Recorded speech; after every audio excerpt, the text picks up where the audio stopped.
सभी को good evening.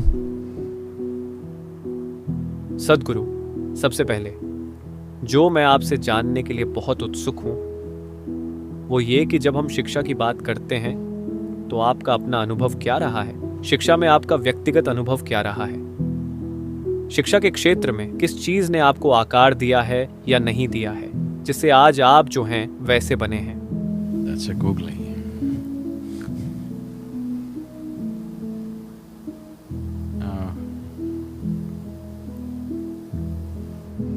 यहाँ बच्चे नहीं हैं तो लगता है मैं शेयर कर सकता हूं।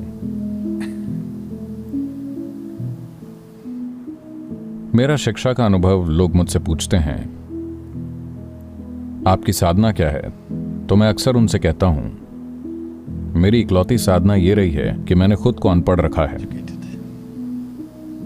क्योंकि जब मैं पहली बार स्कूल गया तो मुझे समझ नहीं आ रहा था कि मैं क्यों जा रहा हूं। शायद बड़े लोगों ने बस मान लिया था कि बच्चों को स्कूल जाना ही चाहिए। कोई भी व्यक्ति ये नहीं बताना चाहता कि आपको इस जगह पर जाने की जरूरत क्यों है, इस जगह में ऐसा क्या खास है कि हमें जाना ही पड़ेगा। वो कुछ बोल तो रहे थे पर उन बातों का मेरे लिए कोई मतलब नहीं था। तो मेरे समय की शिक्षा मैं वहां केवल तभी जाता था जब वाकई जरूरी होता था। और जब भी मैं वहां गया तो मेरी मुख्य समस्या यह थी कि मुझे हमेशा लगता था कि लोग ऐसी बातें कर रहे हैं जो उनके लिए मायने नहीं रखती हैं।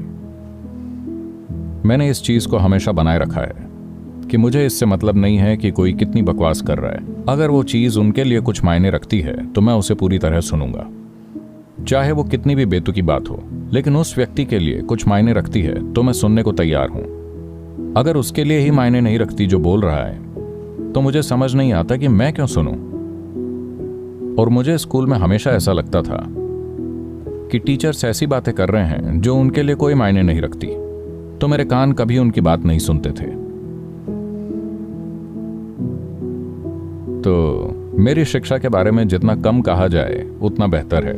और जब मैं लगभग 17 साल का था मैंने फैसला किया कि मैं अपने आप को शिक्षित करूंगा, क्योंकि कॉलेज जाने का कोई मतलब नहीं बनता था।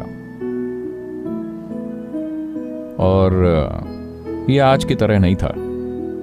ये सबैटिकल का विचार और ये वो नहीं होता था। आप डॉक्टर बनने की दौड़ में होते थे, अगर नहीं बन पाते तो आप इंजीनियर बन जाते हैं। केवल यही दो विकल्प आपके पास होते थे। तो जब मैंने पास किया तब इसे पीयूसी कहा जाता था, 12वीं कक्षा को। और मैंने कहा मैं कॉलेज नहीं जा रहा हूं। परिवार में जो भयानक प्रतिक्रिया हुई वो अविश्वसनीय था। फिर मैंने सोचा ठीक है, अच्छा होता अगर मैं फेल हो जाता, क्योंकि मैं पास हो गया और कह रहा हूं कि मैं यूनिवर्सिटी नहीं जा रहा। इससे इतनी हैरानी और ऐसा लगा जैसे परिवार में कोई त्रासदी आ गई हो। मुझे समझ नहीं आ रहा था कि वो इतना परेशान क्यों हो रहे थे, क्योंकि वैसे भी मैं कुछ सीख नहीं रहा था। मैं बस आ जा रहा था और बस पासिंग मार्क्स लेकर आगे बढ़ रहा था। तो ये 1 साल मैंने कॉलेज की, जानते हैं, मैसूर यूनिवर्सिटी में एक बहुत अच्छी लाइब्रेरी है। मैंने अपना पूरा 1 साल वहां बिताया। Every day when the library opened at 9 o'clock in the morning, I was there. They closed at 8 in the evening. They had to push me out. हर दिन सुबह 9 बजे लाइब्रेरी खुलती थी, मैं वहां होता था। वो रात को 8 बजे बंद करते थे, उन्हें मुझे बाहर निकालना पड़ता था। 1 साल में मैंने लगभग हर चीज पढ़ी, जैसे विज्ञान, इतिहास, भूगोल, साहित्य, लगभग हर चीज। पॉपुलर मैकेनिक्स से लेकर होमर तक जो भी मेरे सामने आया मैंने सब कुछ पढ़ लिया। ये पूरा 1 साल, क्योंकि अचानक मैं परिवार में एक तरह का दुश्मन बन गया था, क्योंकि मैं कॉलेज नहीं गया था। बाकी सब पढ़ लिख रहे थे और तुम कॉलेज नहीं जा रहे हो, और तुम पास हो गए हो फिर भी नहीं जा रहे हो। तो सुबह मैं भरपेट नाश्ता करके चला जाता था। इस पूरे साल मैं बिना लंच के रहा।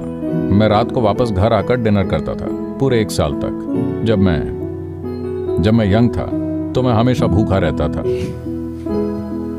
मैं हर समय भूखा रहता था लोगों के लिए यह समझना आसान नहीं होगा कि मेरे लिए यह कितना कठिन था कि मैं 1 साल तक वहां बिना खाए बैठता रहा और जो चाहा वो पढ़ता रहा। तो मैंने सोचा मैं खुद को शिक्षित करूंगा। शायद मेरी ज्यादातर पढ़ाई मेरे जीवन के उसी हिस्से में हुई थी। मैं ये इसलिए कह रहा हूं क्योंकि जिसे आप खुद खोजते हैं वो आप कभी नहीं भूलेंगे। जो आप पर थोपा जाता है वो कभी आपके जीवन में काम नहीं आएगा। तो जब मैंने तय किया कि हमें एक स्कूल शुरू करना चाहिए तो लोग हैरान हो गए, सदगुरु आप? मैंने कहा हाँ, लेकिन यह स्कूल अलग होना चाहिए। और मैंने उनसे लगातार कुछ दिनों तक बात की, कुछ लोग जो हमारे साथ शामिल थे, कि स्कूल कैसा होना चाहिए। मुझे अच्छी तरह याद है, मैं 6ठी कक्षा में था। भारत के राष्ट्रपति की मृत्यु हो गई और हम स्कूल गए और उन्होंने छुट्टी घोषित कर दी। वो एक अच्छी चीज थी, है ना? अगर ये छुट्टी वाले दिन हुआ होता तो अलग बात थी, लेकिन आप स्कूल गए और पता चला कि आज स्कूल नहीं है और 2 दिन तक स्कूल नहीं है। तो हम बाहर बैठे और यूं ही चर्चा कर रहे थे और हमने सोचा कि अगर प्रधानमंत्री मरते हैं तो क्या होगा, अगर मुख्यमंत्री मरते हैं तो क्या होगा। हमने सचमुच पूरे कैबिनेट को मार डाला।